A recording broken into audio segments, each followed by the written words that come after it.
नमो देव्ये महादेव्ये शिवाय शतं नमः। नमः प्रकृते भद्राय नियता प्रणता अस्मतं तामम उमा महेश्वराभ्याम नमः। माँ मंगला गौरी की जय। भक्तों, आज हम सुनेंगे मंगला गौरी की व्रत कथा, जिसके सुनने से सभी मनोकामनाएं पूरी होती है। तो भक्तों, मंगला गौरी की इस व्रत कथा का अंत तक श्रवण करें। एक समय की बात, एक छोटे से गांव में एक साहूकार अपनी पत्नी के साथ निवास करता था। साहूकार धनवान था और उसके घर में किसी भी प्रकार की कोई कमी नहीं थी। फिर भी वह और उसकी पत्नी संतान न होने के कारण दुखी रहते थे। संतान की कमी उन्हें हमेशा कचोटती रहती थी। एक दिन की बात, उस साहूकार के घर में एक साधु आए। साहूकार ने उनका आदर सत्कार किया और उन्हें अपनी समस्या के बारे में बताया। साधु ने साहूकार की पत्नी को सावन में मंगलवार को किए जाने वाले मंगला गौरी व्रत करने की सलाह दी। साथ में पूजा विधि के बारे में भी संपूर्ण जानकारी प्रदान की। इसके बाद साहूकार की पत्नी ने सावन माह के पहले मंगलवार से गौरी मंगला का पूजन व्रत करना शुरू कर दिया। अब वह हर मंगलवार को विधि पूर्वक व्रत और पूजा पाठ करने लगी। इस प्रकार कई महीनों तक उसने यह व्रत किया।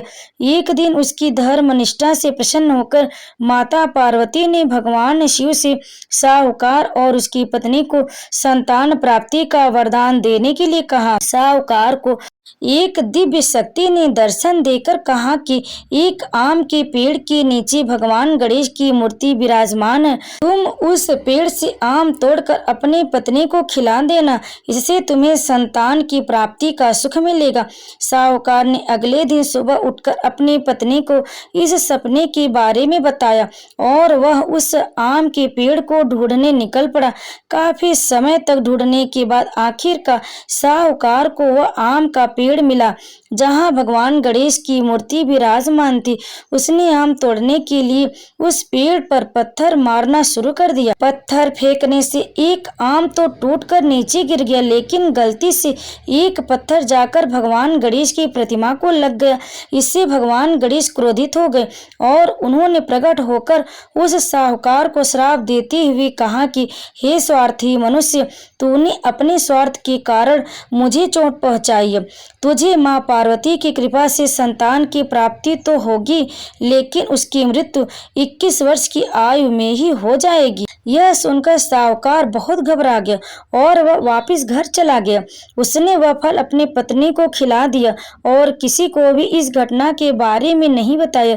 कुछ समय पश्चात भगवान शिव और माता पार्वती के आशीर्वाद से साहूकार और उसकी पत्नी को पुत्र की प्राप्ति हुई।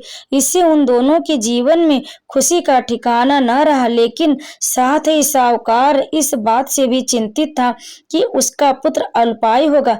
देखते ही देखते वह बालक 20 वर्ष का हो गया और व्यापार में अपने पिता का हाथ बटाने लगा। एक दिन घर लौटते समय साहूकार पेड़ की छांव में तालाब किनारे बैठकर अपने पुत्र के साथ भोजन करने लगा। तभी वहां कमला और मंगला नामक 2 कन्याएं कपड़े धोने के लिए आईं और कपड़े धोते हुए आपस में बात करने लगी। कमला ने मंगला से कहा कि मैंने इस सावन मास में प्रत्येक मंगलवार को मंगला गौरी व्रत रखने का निश्चय किया है। तुम भी माँ पार्वती को समर्पित यह व्रत अवश्य करना। इससे माता पार्वती प्रसन्न होती है और आप पर उनकी कृपा दृष्टि बनी रहती है। इसे करने से मनोवांछित वर और अखंड सौभाग्य की प्राप्ति भी होती है। कमला की बात सुनकर मंगला भी इस व्रत को करने के लिए तैयार हो गई।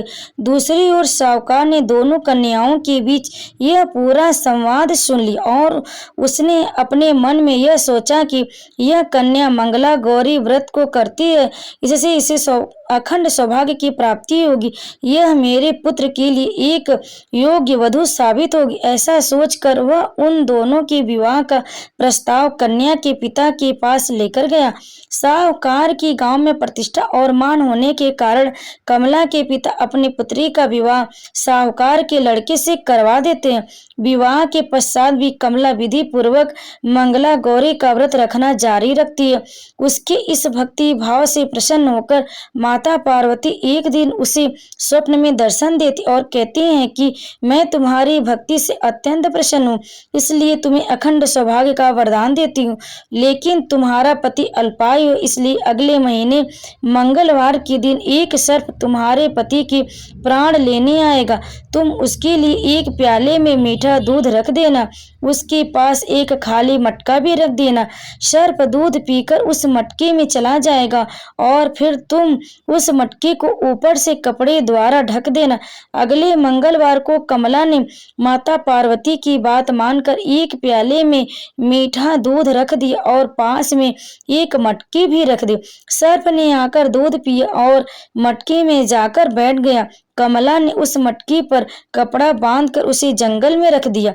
माता पार्वती की कृपा से कमला के पति के प्राण बच गए। इस प्रकार मंगला गौरी व्रत के पुण्य फल से साहूकार का पुत्र श्राप मुक्त हो गया।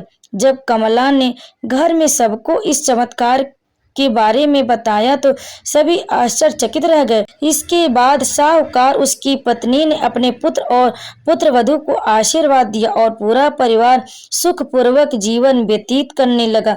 तो प्रेम से बोले गौरी माता की जय, मंगला गौरी माता की जय, गणेश भगवान की जय। भक्तों, इस कथा को अंत तक सुनने के लिए आप लोगों का बहुत बहुत धन्यवाद। जो भी इस कथा को सुने उसकी समस्त मनोकामना पूर्ण हो, उसकी और उसके परिवार पर माँ मंगला गौरी माता की कृपा सदैव बनी रहे।